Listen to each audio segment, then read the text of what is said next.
Yeah! Woo! Heck yeah, baby! Rivers gives to Sproles, angling left, has room, 15, 10, 5, jackpot! He got it! He got it! He got it! Touchdown, Antonio Gates! 112 career touchdown catches. That's the most by an NFL tight end all time. I would have hoped that people would have figured it out. I just like to play football. This is Score More with Garrett Sisti. Let's go! Hey, everybody. Welcome to Score More. Thank you for joining me. This is the first victory Score More. I don't need fireworks. I don't need grand fanfare. I do need something special. Eddie, hit me with it. Hello, my baby. Hello, my honey. Hello, my ragtime gal. Send me a kiss by wire. Baby, my heart's on fire. If you refuse me, honey, you lose me. Then you'll be left alone. Oh, baby, telephone and tell me I'm your own. Not good. Well, off to a rough start here. Thank you, Eddie, for that. And that's why we don't pay you. So, guys, we're here. Score More, week, whatever, four episodes of this brand new edition of Score More. Thanks for joining me. I appreciate you guys coming here every Tuesday and listen to me talk about the Chargers and the NFL. And we're going to do that again today. We've got our spotlight. We got our NOTlight. We got the, hey, man, what are you doing? Coming up later. We'll talk about the NFL, look at the AFC West, look at the AFC. So let's get right into it. Thanks again for joining me. Let's hit it with the spotlight. So my spotlight here could have been a lot of people. Could have been Thule again this week. It could have been Alohi Gilman. It could have been Keenan Allen. It could have been Donald Parham. But for me, it's the sleeved wonder, Justin Herbert. He's part of my spotlight this week, and just some amazing throws he made. I've got about 6 or 7 clips here we're going to run through just to show you how good he was on Sunday. I know you know, but it's worth another look. On the rewatch, it just gets better and better. So for a second time, third time, whatever, how many times you've watched it, let's look at some of these great throws from Herbert on Sunday. Starting with number 1 here. I'm sure you saw this from me on Twitter, but I want to lead with it because, again, these were 2 great throws, and there were back-to-back throws, which led to a touchdown. So this is the very first scoring drive for the Chargers. First throw here. Look at this. Drops it over the jumping DB into the soft spot of the zone, right to Keenan Allen on the sideline. Then, right after this, which could it get any better, look at this sidearm throw with a defender jumping in his face, dragging him down, hitting Donald Parham for the easy touchdown. But right here is my favorite part. Watch Justin Herbert give the look back as he's getting dragged down. Just want to see that Parham still got it as he's on his way to the ground, as he's being dragged by the defender.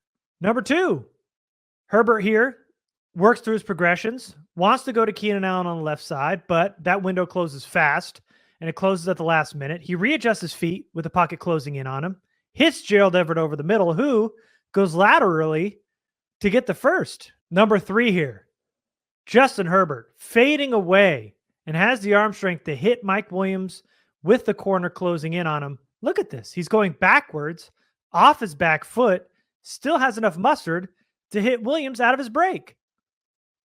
Great timing, great arm strength. Next one. What do we have? 4? I don't know. Herbert feels the pressure, rolls out left, hits Keenan Allen on the move, rolling left. He doesn't plant and drive. He takes a hop step on the move, drops it off to Keenan, who got the separation. Really good pocket presence. Showed some mobility here. Next up, this is a huge down here. It's 4th quarter. Giving you a little context here. On the day, no receiver outside of Keenan Allen caught a pass over 10 yards. The only run on the ground for 10 yards was a scramble by Justin Herbert, so they couldn't get any real long completions or run plays on this day. in terms of passing, of course, Vikings played it too high most of the day, kind of kept a cap on the defense. So that's why you didn't see a lot of downfield passes from Justin Herbert. But look at this here. 3rd and 17. Had to get it. 4th quarter. Herbert rolls out left, giving his wide receivers enough time to get to the sticks. Wanted to give him enough time to break open. And as he's rolling to his left, he throws across his body and back over the middle, which is a huge no-no. But Herbert's dealing, and he's got that sleeve on. So he's fearless. He fits it between the linebacker and the corner for the first down. While he's rolling left, it sucked the linebacker in with him, who's going left, and giving Herbert a little bigger window to hit Keenan Allen. And boom, clutch throw, which then led to a touchdown to Joshua Palmer on the very next throw. Here's the last one. Just an incredible throw. You knew it was coming. 4th and goal. Look at this here. He clutches, then hurls at the Parham. He didn't just cock it back and release it. He clutches, then throws it to Parham. He whizzes it past the D lineman, as you see his arm going out there. Then the corner right into Parham's hands. And look at Parham's reaction here. He could not believe Herbert fitted into that tight window. Herbert was amazing. And I hope he keeps that sleeve on that arm because he looked absolutely fearless with that thing on. I don't know if it's a sleeve. Maybe it gives him a little extra swag or whatever it is. Keep that thing on because he is dealing when he's got that sleeve on. Now, let's go to something that isn't all that impressive like Herbert was. I want to go back and talk about this fumble that wasn't a fumble because this gets my NOTlight. The refs missed a bunch of calls on Sunday, but this call gets worse and worse the more you watch it. Alexander Mattison gets wrapped up, and then Alohi Gilman strips the ball. Now, I want you to listen closely here because I did. There is no whistle to indicate that they had stopped the progress. Whenever a running back, quarterback, wide receiver, whenever their progress is stopped, there's a whistle that blows, which gives the players the indication they got to let go and let up. They can't follow through with the play and tackle them. And if they do, a lot of times when they do, players get unsportsmanlike conduct. But as you watch this play here, there's no whistle.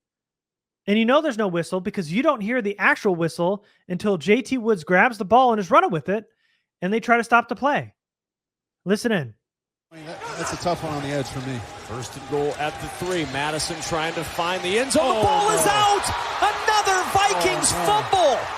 Recovered by JT Woods. Kevin O'Connell is arguing, was he down? Was he down? Now, if that wasn't bad enough, no progress stopped, no whistle, clear fumble on the field.